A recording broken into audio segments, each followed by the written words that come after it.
सबके साथ सदा सर्वदा विद्यमान है। प्रभु की अनुभूति सदा सर्वदा हमें दोषों से बचाता है। ईश्वर की अनुभूति करने वाला व्यक्ति बाहर के दोषों से उलिप्त नहीं होता है।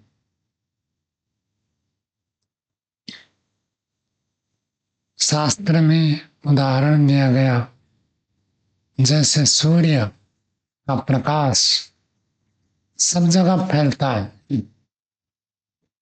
सब जगह फैलते हुए गंदगी में भी सूर्य का किरण पड़ता है और सुगंधित जल में भी सूर्य का किरण पड़ता है। उस दोष से सूर्य लिप्त नहीं होता है। ऐसे ही साधक व्यक्ति व्यवहार काल में विभिन्न परिस्थितियों में गुजरते हुए उनके दोषों से लिप्त नहीं होता है। जो साधक है वो विवेक युक्त होता है, सदा सर्वदा वो विवेक को प्राधान्य देता है। जिसके अंदर विवेक है वो व्यक्ति जड़ और चेतन को पृथक पृथक देखता है।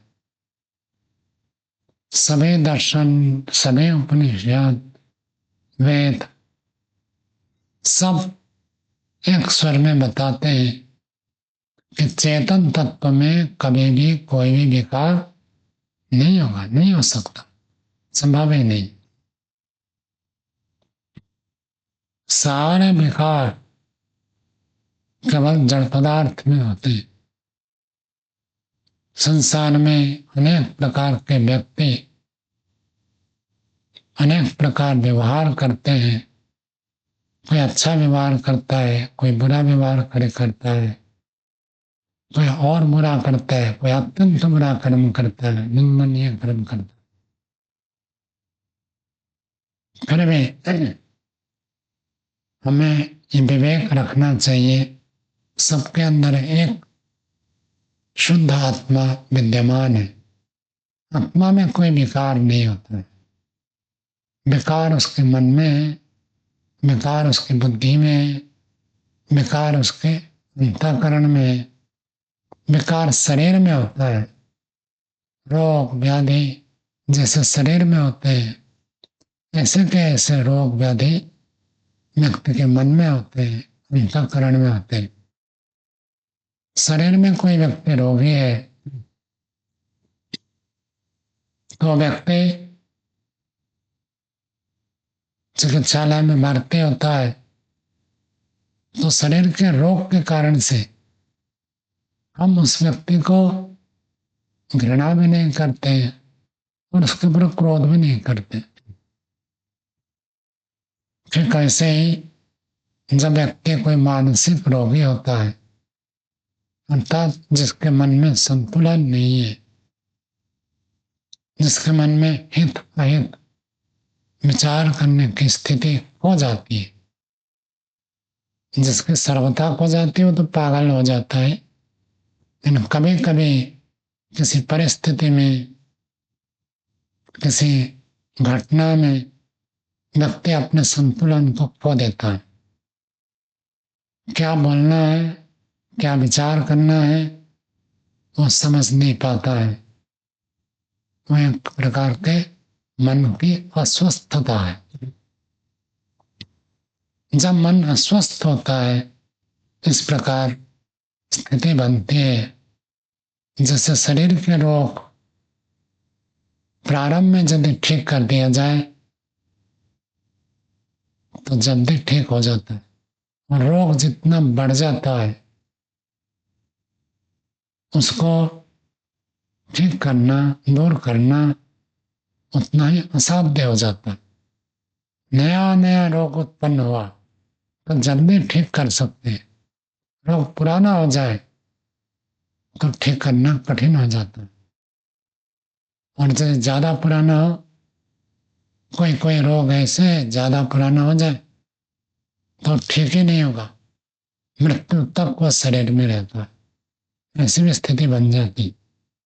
शुरू में थोड़ी सी लापरवाही करें तो रोग जीवन भर घर कर जाता। ठीक वैसे ही मन में भी अनेक प्रकार के रोग उत्पन्न होते हैं।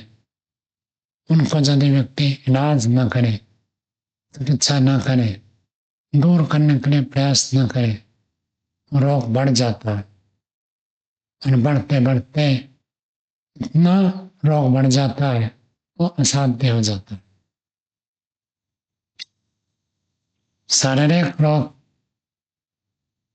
और मानसिक रोग दोनों ही हमारे लिए हानिकारक है। शारीरिक रोग के लिए जैसे हम प्रयास करते हैं, मानसिक रोग को भी दूर करने के लिए प्रयास करना चाहिए।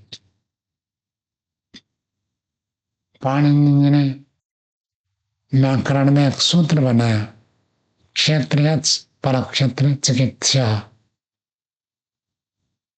क्षेत्रीय ये सूत्र कहता है कुछ रोग ऐसे होते हैं जो इस शरीर में और चिकित्सा नहीं होगी। तब परक क्षेत्र, जब तक जीवित रहेंगे उस रोग तब तक रहेगा। मरने के बाद जब नया शरीर मिलता है, शरीर को क्षेत्र कहते हैं और जीवात्मा को क्षेत्रज्ञ कहते हैं। तो परक क्षेत्र दूसरे क्षेत्र में दूसरा शरीर, मरने के बाद जब नया शरीर मिलेगा उसी में ही हम उस रोग से दूर हो सकते हैं। ऐसे भी कुछ रोग होते हैं। सड़क संख्या में रोगों को एक दृष्टि से 3 वर्गीकरण किया। साध्य रोग, जो साध्य है, चिकित्सा करने से ठीक हो जाएंगे। सर्दी जुकाम बुखार हम सबको हुआ है, चिकित्सा करने के बाद ठीक हो गए, इसको साध्य रोग कहते हैं। दूसरा कहते हैं याप्य। याप्य का अर्थ होता है यदि आप परहेज करेंगे, पथ्य में रहेंगे तो आपका रोग कम जितना है उतना रहेगा, बढ़ेगा नहीं। यदि पथ्य नहीं करेंगे तो रोग और बढ़ेगा। रोग आपका पूरी तरह से ठीक हो जाए ऐसा नहीं है। तो कई रोग ऐसे होते हैं जिनको आप कम कर सकते लेकिन पूरी तरह ठीक नहीं कर सकते। विशेषकर बड़ी अवस्था में अनेक रोग ऐसे हो जाते हैं जो चलते रहेंगे। यहाँ पे का अर्थ चलते रहेंगे, वो उन्हीं के साथ आपको चलना है। जो जो आपको पथ्य नहीं खाना है, छोड़ना है, जो खाना है उसी को ग्रहण करना है, नियम में चलना है, ये सब करेंगे तो रोग कम रहेगा। इसको कहते पथ्य रोग। और कुछ होते हैं याप्य रोग हो गए। तीसरा का असाध्य रोग, साध्य ही नहीं है, उसको आप ठीक नहीं कर सकते, चलेगा। तो ऐसे ही मन में काम क्रोध लोभ मोह अनेक प्रकार के रोग उत्पन्न होते हैं। व्यक्ति उसके प्रति अनदेखा करता है। शरीर के रोग के प्रति बहुत सारे लोग अनदेखा करते हैं। अनेक बार आपने देखा होगा डॉक्टर के पास जाते तो डॉक्टर कहता है रोग इतना बढ़ गया आप आए, जब रोग शुरू हुआ था तब क्यों नहीं आए। बहुत सारे डॉक्टर ऐसे कहते इतने मरने के बाद आए, पहले आ जाता तो जल्दी ठीक हो जाता। तो ऐसे ही जैसे शरीर के रोग में चिकित्सक ऐसे कहते हैं, ऐसे ही मन के रोग के बारे में चिकित्सक अर्थात साधक उपासक जिन्होंने मानसिक रोगों को दूर किया है, उनका यह अनुभव है यदि काम, क्रोध, लोभ, मोह, ईर्ष्या, द्वेष ये उत्पन्न होते ही इनको रोकने का प्रयत्न किया जाए तो जल्दी रुक जाएंगे।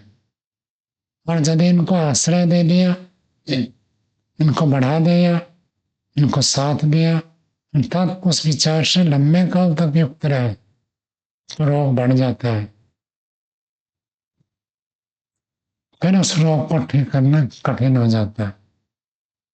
हम जिसको कहते हैं इसका तो आदत ऐसी है, इसका तो स्वभाव ही ऐसे, ये ऐसे ही करता, मन के ऊपर नियंत्रण नहीं रहता। जब जब स्थिति आए मन का नियंत्रण खो देती।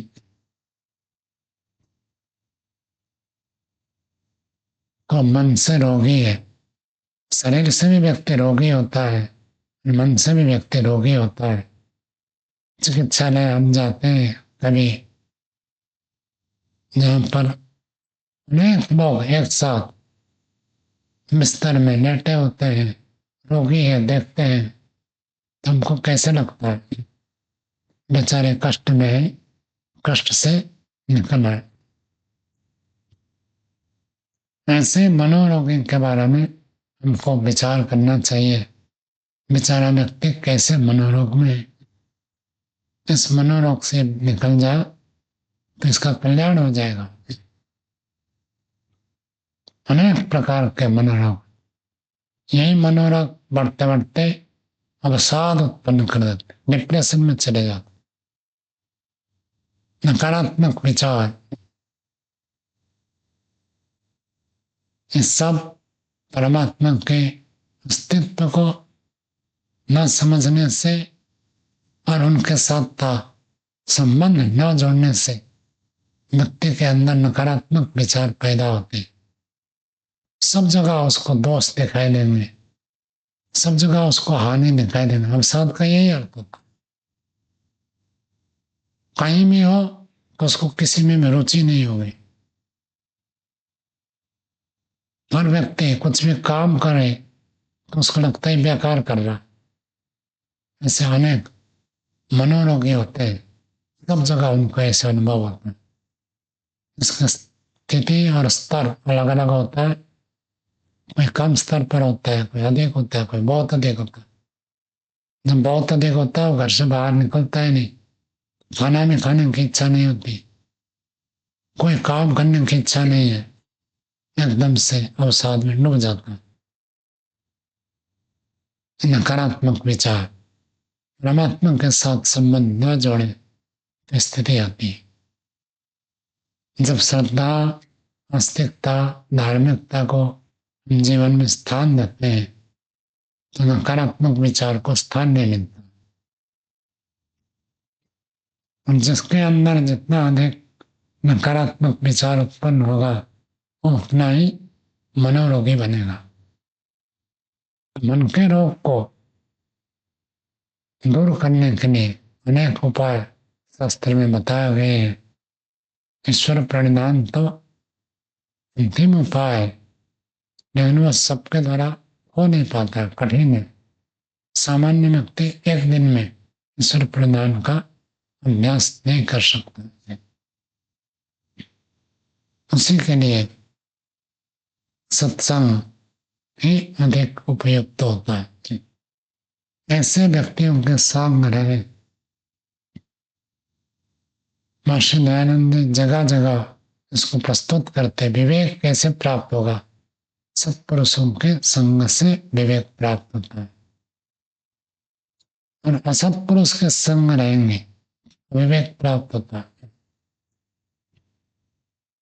तो अच्छे लोगों से मिलेंगे, अच्छे लोगों से बातचीत करेंगे, अच्छे लोगों के साथ रहेंगे तो हमारे विचार भी शुद्ध होंगे, परिवर्तन होंगे। धीरे धीरे ये प्रक्रिया होती है, उसके लिए हमको सतत प्रयत्न करना चाहिए। शारीरिक रोग तो सबको होते हैं। शारीरिक रोग जैसे आपको बताया, कुछ रोग होते हैं जो साध्य है। साल में एक बार तो हर व्यक्ति किसी न किसी रोग से, छोटा हो बड़ा हो, रोग से, शारीरिक रोग से ग्रसित हो ही जाता है। कभी ना कभी साल में एक बार बुखार हो जाता है, जुकाम हो जाता है, खांसी होती है, सर्दी होती है, सिर दर्द होता है, पेट दर्द होता है, कमर दर्द होता है, कहीं मोच आ जाता है, झटका लगता है, चोट लग जाती है, कुछ ना कुछ तो होता है। वो हमारे जीवन को बहुत अधिक प्रभावित नहीं करते। बड़े रोग को तो प्रभावित करते हैं, सामान्य रोग, छोटे मोटे रोग को प्रभावित नहीं करते। और साधक योगी ऋषि मुनियों को भी देखेंगे, जीवन में बहुत कष्ट झेलते हैं। किसी को पैरालिसिस हो जाता है, किसी की आंख चली जाती है, और बड़े बड़े किसी को कैंसर हो जाता है। ऐसे बड़े बड़े रोग साधक योगियों को भी हो जाता है। लेकिन इस सब स्थिति में भी तो ईश्वर के साथ संबंध छोड़ते नहीं है। दूसरों को भी रोग होता है शारीरिक, और साधक योगियों को भी रोग होता है शारीरिक। तो शारीरिक रोग तो होता ही है, शरीर रोग होगा, उसको पूरी तरह ठीक करना। डॉक्टर भी रोगी पड़ते, क्या करें? ठीक है, साधारण मनुष्य का तो क्या कम, लेकिन ऐसा तो नहीं है कोई डॉक्टर हो तो रोगी होगा ही नहीं, किसी न किसी प्रकार होता है। डॉक्टर के परिवार वाले भी रोगी होते हैं, तो रोगी तो होते हैं सब शरीर से। हाँ, उसका भी वर्णन है, वो असाध्य में आता है। लेकिन उस रोग, वह रोग, शारीरिक रोग हमारे जीवन को इतना प्रभावित नहीं करता। चिकित्सा करना, कोई भी रोग हो चिकित्सा करना आवश्यक है। पीछे भी एक दिन बताया था, सुबह उठते ही शरीर का रोग और शरीर के रोग का कारण को विचार करें, क्योंकि उसी के आधार हम वेद के तत्व को प्राप्त कर सकते हैं शरीर के माध्यम से। लेकिन वो इतना अधिक प्रभावित नहीं करता। मन यदि अस्वस्थ हो जाए तो शरीर स्वस्थ होने पर भी व्यक्ति के जीवन में बार बार दुर्घटनाएं घटती रहती हैं। तो मानसिक रोग के प्रति सावधान रहना, शारीरिक वेग को नहीं रोकना चाहिए। मल है, मूत्र है, कभी उल्टी का वेग आ रहा है, वमन करने का वेग आ रहा है, उनको नहीं रोकना है। छींक है, खांसी है, उनको नहीं रोकना चाहिए। मानसिक वेग को रोकने के लिए कहा। शारीरिक वेगों को अधारणीय बताया, मानसिक वेगों को समन करने के लिए कहा। जैसे उल्टी आ रही, आप रोकेंगे तो हानि होगी। शौच जाने का वेग आ रहा है, शौच नहीं जाएंगे तो हानि होगी। एक दिन में नहीं होता, लेकिन बार बार ऐसे करे व्यक्ति तो हानि होगी, स्वास्थ्य खराब होगा। लेकिन मानसिक में जो वेग उत्पन्न होते हैं उनको रोकना है। चाहे काम हो, क्रोध आ रहा, क्रोध आ रहा तो क्रोध को निकाल दो, ऐसे नहीं, उसको रोकना है। लोभ का वेग आ रहा, उसको रोकना है। ईर्ष्या हो रही है, उस वेग को रोकना है। मोह उत्पन्न हो रहा है, उस वेग को रोकना है। विवेक पूर्वक हमको चलना है। तो संसार के सभी लोग विवेकी हो ऐसा नहीं है। इन साधक को सदा सर्वदा अपने विवेक को धारण करना चाहिए, कभी भी विवेक को खोना नहीं चाहिए। और जो व्यक्ति दूसरों को देखता है, विवेकपूर्ण व्यवहार करते हैं, उनमें भी हमको पृथक बोध करना चाहिए। आत्मा तो शुद्ध है, लेकिन उसका शरीर शुद्ध है, उसका मन अपवित्र है, बुद्धि अपवित्र है। जब ऐसे हम विवेकपूर्ण देखते हैं, हमारे अंदर उसके वेग का प्रभाव नहीं होता। यदि हम व्यक्ति को देखते हैं और उसमें जड़ चेतन को पृथक पृथक देख कर विवेक नहीं कर पाते, तब वो कुछ कह दे और हम अपना भी विवेक कर नहीं रख पाते, हो जाते हैं। कब? जब हम जड़ और चेतन को पृथक पृथक नहीं देखते। विकार, सारे के सारे विकार केवल प्रकृति में होते हैं। सांख्य दर्शन में हम पढ़ते हैं परमात्मा प्रकृति से जुड़ने पर भी परमात्मा निसंग है, उसमें विकार नहीं हो सकता। वही बात आत्मा में नहीं। आत्मा प्रकृति के साथ संबंध है, संयोग है, लेकिन संयोग होने पर भी आत्मा में कोई विकार नहीं है। बुद्धि खराब है। जैसे कोई व्यक्ति जा रहा है, कपड़े में कुछ गिर गया तो कपड़ा खराब हो गया, अब घर जाएगा तब तो कपड़ा बदलेगा, तब तक तो गंदे कपड़ा पहन कर ही जाएगा। ठीक वैसे ही हमारा अंतःकरण मिला हुआ है, उसको जब व्यक्ति शुद्ध करने के लिए प्रयत्न नहीं करता है, वो मलिन हो जाता है। वो मलिन हो जाए तो रोग होता है, रोग हुआ तो उसका परिणाम में आएगा। सदा सर्वदा उसको शुद्ध करने के लिए प्रयत्न करना चाहिए। जितना हम अपना शुद्ध कर सकते हैं उतना करें, और दूसरों का अंतःकरण पवित्र करना सबसे कठिन कार्य है। किसी की बुद्धि को बदल देना सबसे कठिन कार्य है। उसके लिए बहुत अधिक त्याग, तप, साधना की अपेक्षित साधना अपेक्षित है। प्रयत्न करना चाहिए,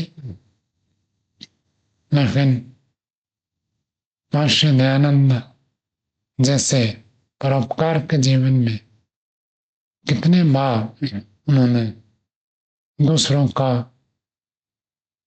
आक्रमण को झेला। शारीरिक स्तर पर भी लोग आक्रमण करते हैं, वाचनिक रूप से भी आक्रमण करते हैं, और बौद्धिक स्तर पर तो गाली देते ही है। तो इन सब को हमें ध्यान में रखते हुए, विवेक को न खोते हुए, अपना और दूसरों का रोग दूर करने के लिए प्रयत्न करना चाहिए। इतना कहकर वाणी को विराम देते हैं।